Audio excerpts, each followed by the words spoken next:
What is the story, Morning Glory? What is the word, Hummingbird? Thank you so much for clicking on my channel and for joining me for this review of Belle Collective Season 2, Episode 8. So, Letitia, Marie, and Aikisha are all out to eat together, and the conversation centers around Tambra.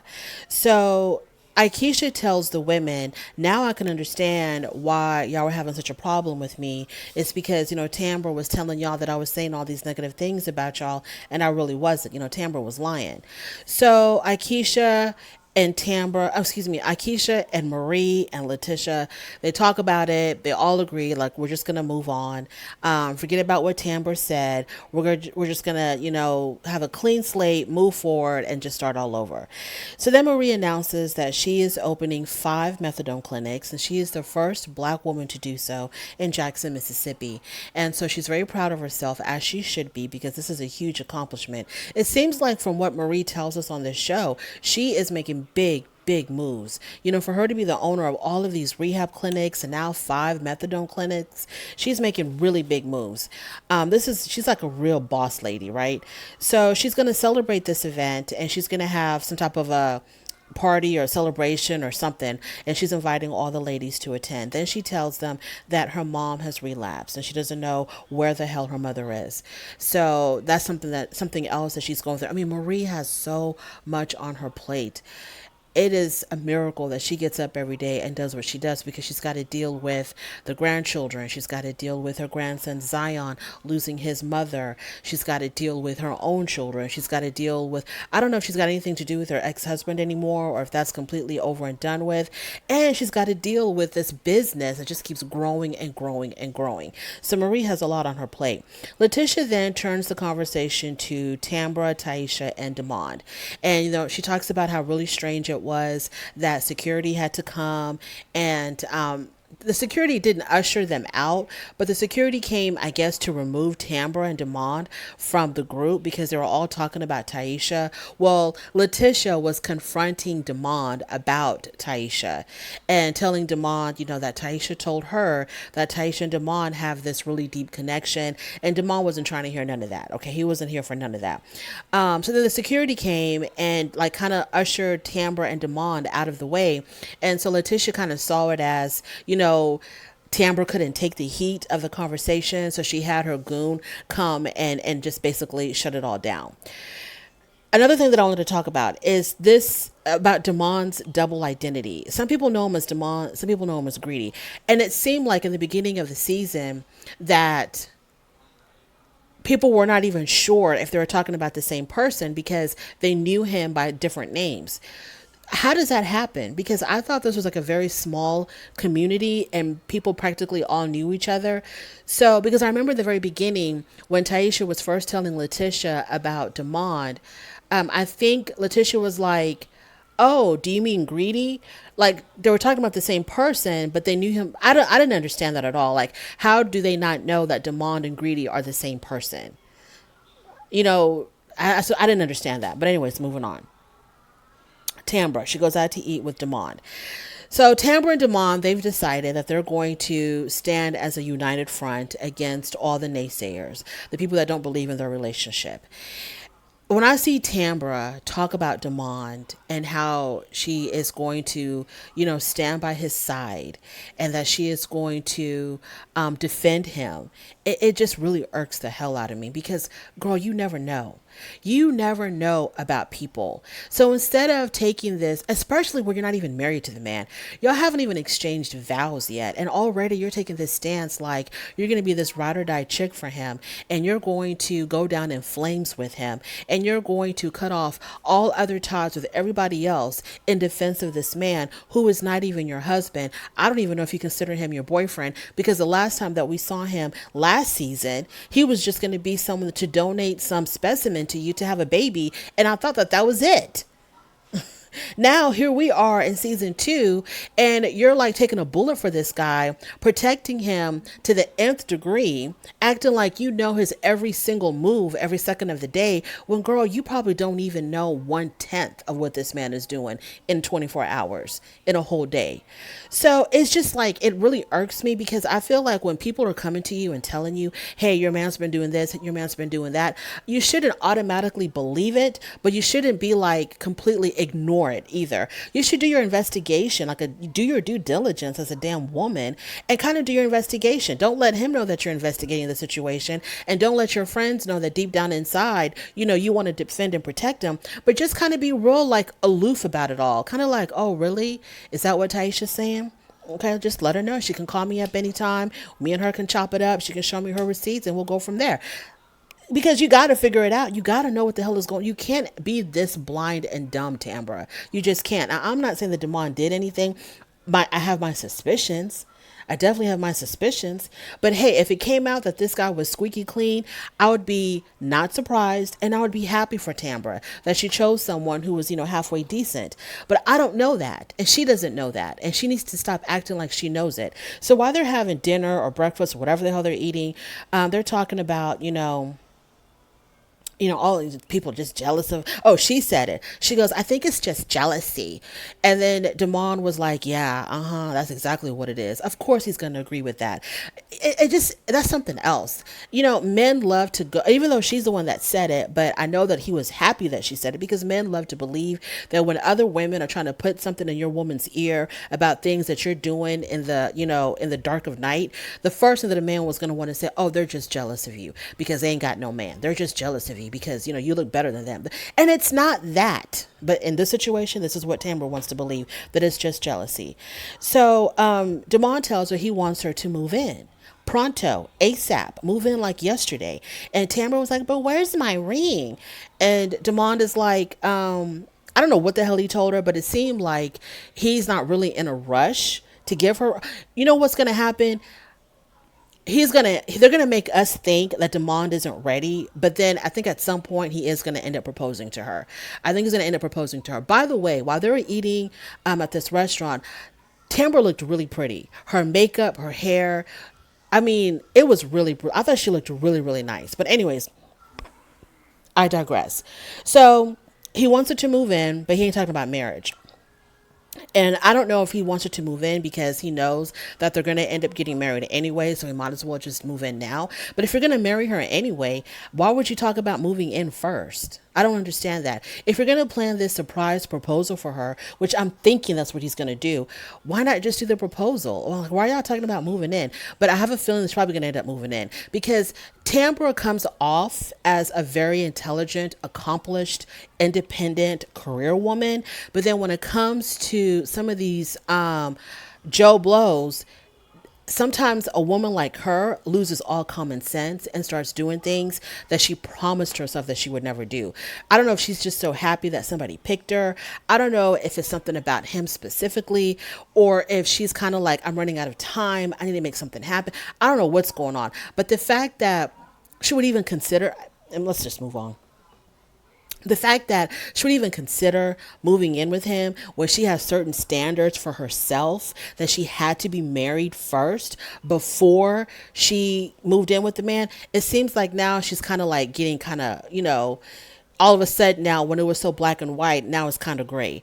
And then they talked about how they've been trying to have a baby because she says, doctor's orders, we got to make it happen. So I think they've been trying to have a baby. And once again, like, I thought you were going to get married first, Tambra. Tambra, we're just going by the stuff that you're telling us. Okay, and you're telling us one thing, and then you're doing something completely the opposite. I thought she even told her parents, right? He even told her parents, yeah, we're going to get married first. We got to do it right. So now you're talking about moving in, and y'all are trying to have a baby, and there's no ring in sight. Moving on to Marie.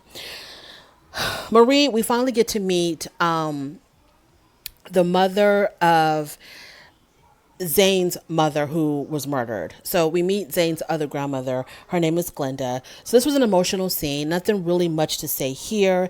The mother obviously is still grieving over her daughter's death, which was, Zane's mother and Jarrell's ex-girlfriend, I believe. So they talk about that. They pray about that. Jarrell ended up leaving school to come back home, and he's going to be taking online classes so that he could be there for his son. And then he's going to, I guess, he's going to be going back to school. Not much going on there. So Gucci. So this is the day of her daughter's drive-by baby shower, and the stepsisters show up, Star, Sky, and Sanjay. So they wanted to show support for their stepsister D, which was really, really nice. I think this family is going to be okay because So Gucci and JJ, they're just like, they just want everybody to be happy. That's what it seems like to me. Of course, I don't know what goes on behind closed doors, but that's what it seems like to me that, what's her name? So Gucci and JJ just want everybody to get along. I'm not sure why they haven't been getting along. If they've been a blended family for so many years, ever since these girls were like little girls. So I don't understand what's going on there, but it seems like, they're making an effort because the stepsisters showed up to Dee's baby shower. JJ drives up in the car that him and So Gucci have bought for Dee Dee. So they got her a bigger car because she's going to need room for a car seat, etc., and baby stuff. So that was really nice of them to do that. We also get to meet Dee's her boyfriend, I guess. I don't know, her boyfriend or fiance, the father of the baby. We also get to meet him and his mother as well. Latrice shows up. So Latrice shows up. Whenever Latrice shows up somewhere, I don't know why her body language is always kind of like awkward. I don't know why. Like she doesn't have like that grace of just making an entrance. I mean, she does, but sometimes she just seems kind of awkward. But anyway, so she shows up. They put a baby in her damn lap, telling her that, hey, you need to get used to holding a baby. And then and she held the baby like the way a guy would hold a baby, because how when a woman holds a baby, you kind of like automatically like cradle the baby close to you, but she was kind of like holding the baby like this, like the way you would hold a football or something. And that's how I realized like men hold babies. Moving on. So she tells So Gucci that she hasn't seen her cycle in 2 months, so she doesn't know what the hell's going on. And I'm kind of surprised. I don't believe that Latrice could possibly be pregnant. I just don't believe that at all, one bit. I don't believe it one iota, because Latrice is on top of her stuff. Okay, she's on top of her stuff. She's a successful businesswoman. She knows exactly what she wants out of life, and she knows how to get it. This does not seem like someone who would have a slip up, especially someone who is so adamant about not having a baby. She does not want children, and the jury is still out if she even likes children. So I just don't believe that she would be in a position where, oh, I don't know, I don't have my I think if anything, she's just stressed out. I don't think it's a possible. I mean, I think this woman probably has she probably got birth control, backup to the birth control. She's got a plan B, plan C, plan D. She's got it all, because the way she is about not wanting to be pregnant at all, I cannot believe that she would have like an oops moment where she might be pregnant. I don't believe it. So Latrice, moving on to the next scene, Latrice and Cliff, they're in bed talking, and they're talking about their backgrounds. And Latrice is telling Cliff that, it's really important for her to continue to work because she never wants to be poor again, because she grew up, very financially poor, and her family struggled, and so she doesn't want to ever experience that again. So it's important for her to have her own wealth and her own money. Cliff, on the other hand, because he comes from a very wealthy family and never really understood the struggle, Cliff is telling her, you don't have to worry about that. When you married me, all those problems disappear. You will never have to worry about not having, because I'm here to provide for you always. And she's like, but still, you never know about. And I'm like, yes, Latrice, I agree with Latrice. You never know what might happen. You never know, because the divorce rate in this country is damn near 50%. So the odds are stacked against all of us. So yes, always be prepared in case, the bottom falls out from under you. So then they start talking about children, and she tells them that she's 3 months late. She said that she's 3 months late and doesn't understand what the hell is going on. And she says to him, like, well, if I end up being pregnant, I'm either going to have I'm either going to end it, or I'm going to give the baby for adoption, or I don't know if I'm going to keep it. And he was like, you better damn keep that baby, or else I'm going to give you up for adoption. And so they're like at a crossroads with this. And I just don't I think this is all. I don't think that Latrice had a lot going on with her. You know, things are kind of smooth sailing for her. And so they had to create some drama. And this season it's going to be her drama of, is she pregnant? Is she not pregnant? Does she want a baby? Does she not want a baby? I don't believe that this girl has any fear of being pregnant, because like I said, she's so adamant about not having a kid that she is well protected from that happening. Then they were having a conversation. She said something like, I'm a great wife, right? And then he was like, you're a good wife. And she's like, no, I'm a great wife. And he says, no, you are a good wife, because you still got some stuff to work on. And I was like, damn. And I don't know what stuff he meant. I don't know if he was alluding to her not having a baby for him, and that's what he meant, that she still has some. I was like, Cliff, you are brutal. Brutal. When he was like, hey, you ain't no great wife. You just a good enough wife, because you got some stuff to work on. And another question that I have is, don't they didn't they talk about whether or not they were going to have babies before they got married? Now, of course, people change their minds, right? When you're like falling in love and everything is like the romance is at its highest, you're like, oh, I'm going to have 10 babies with you. But then when real life sets in and you're dealing with the real deal holy field of everyday marriage, you might change your mind. And she's got the right to change her mind. I'm not taking that away from her, but I'm just kind of like, did y'all talk about this before y'all got married? And if maybe if y'all had agreed to have babies, then I can understand Cliff being really salty about this topic of conversation. But if they never talked about it, then y'all messed up. Y'all should have discussed it. Y'all really should have discussed it, because he's talking about that if she is pregnant and she doesn't go through with keeping the baby, he's out of there. He's like, I ain't got time for you. I'm gonna be out. Moving on. So we're having Marie's event, where I guess Marie and Essie are celebrating the fact that they're opening up 5 methadone clinics, and they're the first African American women to do it in Jackson, Mississippi. Akeisha is so tickled pink that she got an invite. She is so happy. I don't know exactly Akeisha's story. I mean, I understand she came from a well-to-do family in Jackson, but I don't understand this thing about her like needing to be included. But she was so tickled that she got an invite to Marie's event. Latrice also was there, and the fact that Latrice was invited shows the progress that Marie and Latrice have made in their relationship. So Akeisha says in her confessional that this right here, what Marie is doing with the methadone clinics, this is something that Akeisha, can definitely support and get behind and stand behind of. And I think she was kind of like throwing a jab to Letitia and the whole Ferris Street thing. But she was like, this right here, I can definitely support this. So Akeisha announces that she herself is having an event to celebrate whatever the hell she's doing on Ferris Street.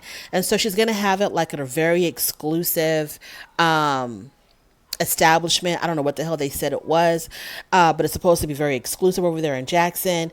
And Letitia is surprised that Akeisha didn't have the guts to tell her about it. So Akeisha has definitely drawn the line in the sand that she ain't fooling with Letitia no more about anything, including Ferris Street. So I guess Akeisha's going to be doing her thing on Ferris Street, and I guess Letitia's going to be doing her thing on Ferris Street. So the line has been drawn, and Akeisha ain't crossing it no more.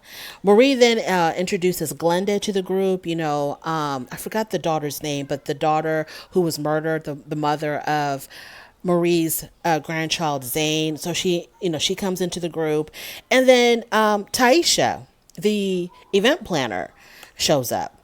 And Tambra hates this woman so much that she wouldn't even call her by her name. She just labels her as the decorator. So Taisha shows up. And Latrice said, next thing we know, Damon Sneaky Link shows up. So Tambra, as soon as she sees Taisha, she gets up, she gives Marie a goodbye hug, she takes off her mic, and she's out of there. She does not have any time to waste on no damn Taisha. She says that it's not fair to talk about Damon when Damon is not there to defend himself. But girl, you've been defending him pretty damn well on your own. Like, what's up? Like, why can't you defend him again here and now with the culprit right there in front of your face, Taisha?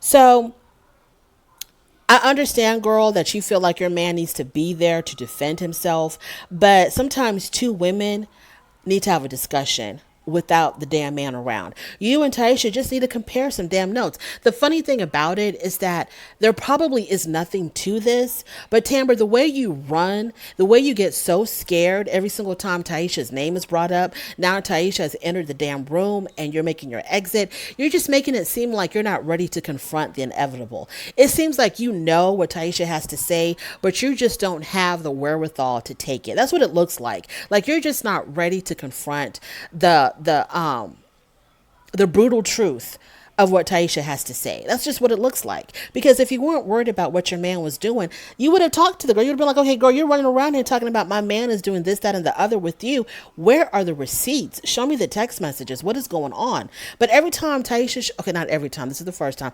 Taisha shows up and you're out the, girl, please. Anyways. So Taisha says that, Tambra has no problem talking about me to everyone, but now that I'm here, she can't even face me. Well, Taisha, Tambra is not talking about you to everyone. Everyone else is talking to Tambra about you. Tambra don't want to talk about you, period. Tambra wants you to disappear and go away. So Tambra doesn't, she ain't talking about you. It's other people coming to her, talking about you with your name in their mouth. So that's where the scene ended. Tambra booked out. She does not want to face the truth, whatever that is. And like I said, the funny thing is maybe Taisha's evidence is weak, but Tambra, you wouldn't even know it. Because you don't even have the guts to stick around and talk to the damn woman. That is my review. Thank you so much for joining me. I really do appreciate it. On your way out, please don't forget to rate the video. And if you like this content, please subscribe. And I will definitely talk to you later. Bye.